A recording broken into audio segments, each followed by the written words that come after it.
Okey, di sini bapa nak share dari dalam Al-Quran, ayat-ayat tentang malaikat ni mencatat segala uh, yang amalan-amalan kita ni. Kita ada malaikat di kiri kanan kita yang mencatat recording, and they are regulating.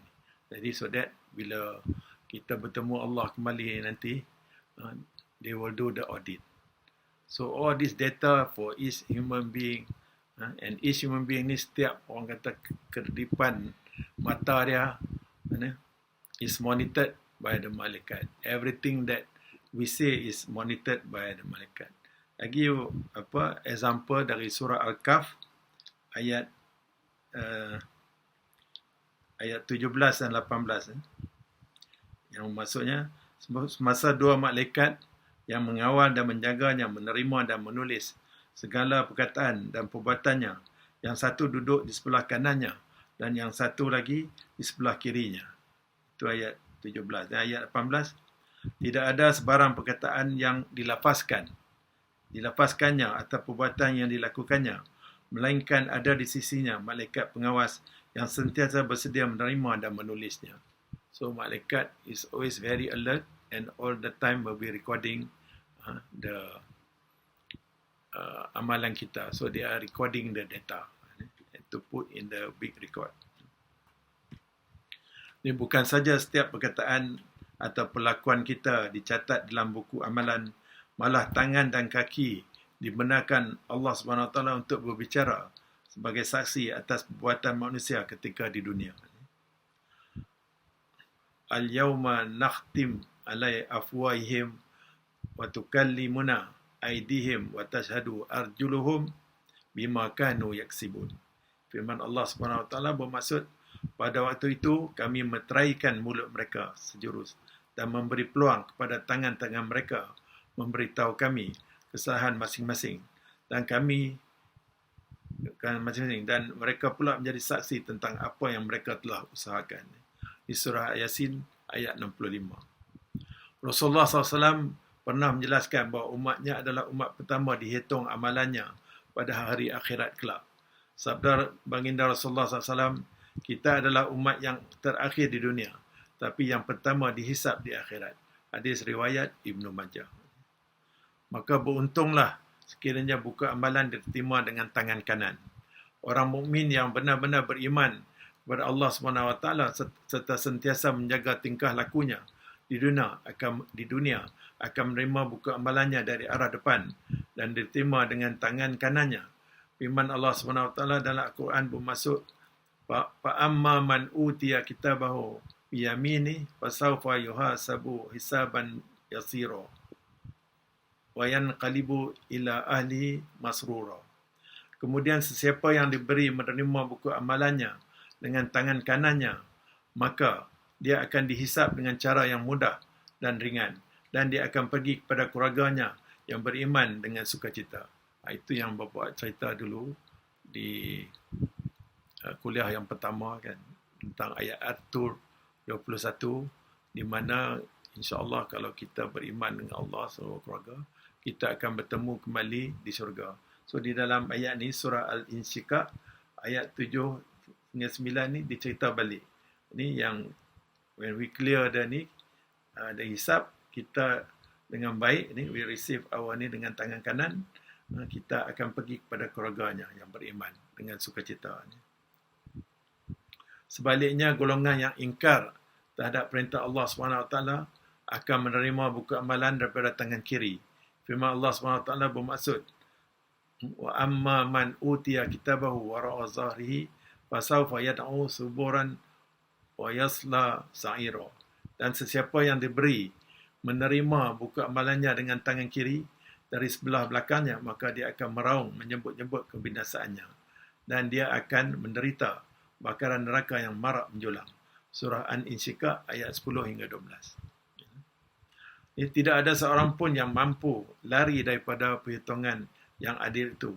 Bagaimana keadaan orang yang ingkar terhadap keesaan Allah SWT tak kala menerima buku amalan mereka. So buku amalan kita ni is the recording of all the activity yang kita buat from the beginning of our life until the end of our life. Dan di dalam surah Al-Kahfi ayat 49 yang sepatut kita baca tiap-tiap hari Jumaat, surah Al-Kahfi, Allah berfirman, وَوُضِعَ الْكِتَابُ فَتَرَى الْمُجْرِمِينَ مُشْفِقِينَ مِمَّا فِيهِ وَيَقُولُونَ يَا وَيْلَتَنَا مَا لَا هَذَا الْكِتَابُ لَا يُغَادِرُ صَغِيرَةً وَلَا كَبِيرَةً إِلَّا أَحْصَاهَا وَوَجَدُوا مَا عَمِلُوا حَاضِرًا وَلَا يَظْلِمُ رَبُّكَ أَحَدًا. Dan buku-buku amalan juga tetap akan dibentangkan, maka engkau akan melihat orang yang berdosa itu merasa takut akan apa yang tersurat di dalamnya, dan mereka akan berkata, aduhai celakanya kami, mengapa buku ini demikian keadaannya. So, buku ini dia catat detail, you cannot escape. Ia tidak meninggalkan yang kecil atau yang besar, melainkan semua dihitungnya. Dan mereka dapati segala yang mereka kerjakan itu sedia tertulis di dalamnya. Dan ingatlah Tuhanmu tidak berlaku zalim pada seseorang pun. Jadi kita lah yang menzalimi diri kita sendiri. Itu yang Bapak kata, kalau kita baca Quran ni, ayat kita baca ayat-ayat ni, Allah dah bagi itulah. Macam Bapak kata, kalau di dunia ni periksa kita dah tahu spot question. So bila masuk tu tengok soalan keluar yang kita spot tu, insya-Allah kita boleh jawab lah. Ni tapi masalah dia kita tak baca. Ni kita tak baca. Tiap-tiap hari Jumaat apa Rasulullah suruh kita baca surah Al-Kahfi pun kita tak berapa nak baca kan. Jadi cuba baca, dan lepas baca tu ambil masa untuk memahami apa yang kita baca. Jadi kita ingatlah ni, that whatever activity kita buat ni, Allah SWT dengan mengarahkan malaikat-malaikat dia catat. Jadi perkara ni bukan perkara kecil. We must take this seriously. This is what I mean, that Allah dah ada sistem dia, teknologi dia of this big data to record. Just imagine manusia dari mula ni sampai akhir berbilion-bilion ni, all the recording about all the amalan tu is stored in the system of Allah, and Allah is going to table it to us, to audit us on the day of judgment. So kalau kita dapat buku ni dengan tangan kanan dari depan, alhamdulillah, our life going to be easy and happiness will prevail. Tapi kalau kita dapat buku dari tangan kiri dan dari belakang, then will be a day of despair for us. It will be a sad day for us. Jadi yang pentingnya untuk kita mengetahui semua ini ialah terutama pada bulan Ramadan ini. Jadi Allah mencatat semua aktiviti yang kita buat ni and put in the big recording system, so that kita dapat orang kata guna bulan Ramadan ni is to train ourselves to be a good person, so that we terima bulan Ramadan ni as a training month for us ni. Dan di dalam surah Al-Baqarah ayat 183, ini ayat ni tiap-tiap tahun selalu diulang-ulangkan sebelum bulan puasa. Kerana ini sebab ayat bulan puasa. Ya ayyuhalladzina amanu kutiba alaikumusiyam kama kutiba alal ladzina min qablikum la'allakum tattaqun. Jadi dalam ayat surah Al-Baqarah ayat 183 ni, ya ayyuhalladzina amanu. Jadi Allah SWT addresskan ayat ni kepada orang-orang yang beriman. Jadi orang-orang yang beriman ni ialah orang yang memahami arahan dari Allah ni. Kerana mereka tahu apa maksud Allah. Kutiba alaikumusiyam. Selalu diterjemahkan dalam translation dia kata diwajibkan buat kamu semua berpuasa. Tapi kutiba ni sebenarnya bapa ada ikut kuliah oleh Dr. Khalid dari Indonesia tentang dahsyatnya bulan puasa. Jadi Dr. Khalid ni Dia memberitahu di sini bahawa erti kutiba ni bukan saja diwajibkan ke atas kamu semua. Dia juga boleh bermakna tertuliskan atau dibuat kalian program berpuasa. Jadi Allah SWT kata kutiba alaikumusiyam, ni aku telah tuliskan kepada kamu program untuk bulan puasa. Kan? Kama kutiba alal ladzina min qablikum. Seperti dicantikkan program-program ke atas orang-orang yang sebelum kita ni. Orang-orang sebelum umat Nabi Muhammad dulu pun, Nabi sebelum dulu, mereka juga berpuasa. Mereka juga punya program-program berpuasa tu untuk beribadat kepada Allah. Jadi sebulan dalam bulan puasa ni, kita disuruh berpuasa ni, solatnya, bersedekahnya, dan tinggalkan perkara-perkara yang haram. Yang makruh pun bulan puasa ni tinggal. Sebenarnya, of course, yang makruh kalau kita buat tak berdosa.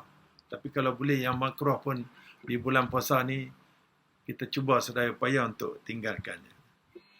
Jadi kita buat ni semua untuk apa? La'allakum tattaqun. Supaya kamu semua bertakwa.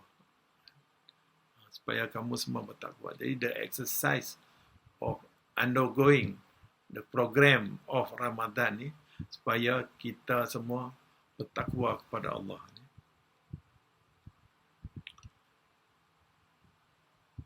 Jadi the training yang diberi bulan Ramadan ni is a very comprehensive training. Training yang menyeluruh. Dia bukan training untuk satu-satu bidang macam Bapak cakap tadi lah. Kalau orang doktor ke training radiologi dan orang-orang radiologi. Tapi training ini adalah training yang komprehensif. Bukan hanya untuk nak khusyukkan amalan, bukan hanya latih kejujuran, bukan hanya latih kesabaran, bukan hanya latih amanah, bukan hanya latih untuk bertanggungjawab, but to train us to encompass, untuk memenuhi semua elemen-elemen ni di dalam hidup kita. Jadi training di bulan Ramadan ni ada training yang menyeluruh. Dia training kita untuk bersikap pemurah, dan kalau kita bersedekah di bulan Ramadan, banyak dia punya ganjaran dia berlipat ganda. So all these are training. Kita patut, orang kata, mencari orang-orang susah, kalau boleh orang susah yang miskin tegar, kan. Jadi then we give every day, insyaAllah we will hit the month of the Lailatul Qadar. Dan tiap-tiap malam kita buat tadarus, kita buat tadabbur, kita buat semayang tarawih, kita buat semayang qiyamul lail, tahajud, dan kita berdoa di waktu sahur, di waktu doa yang paling mustajab.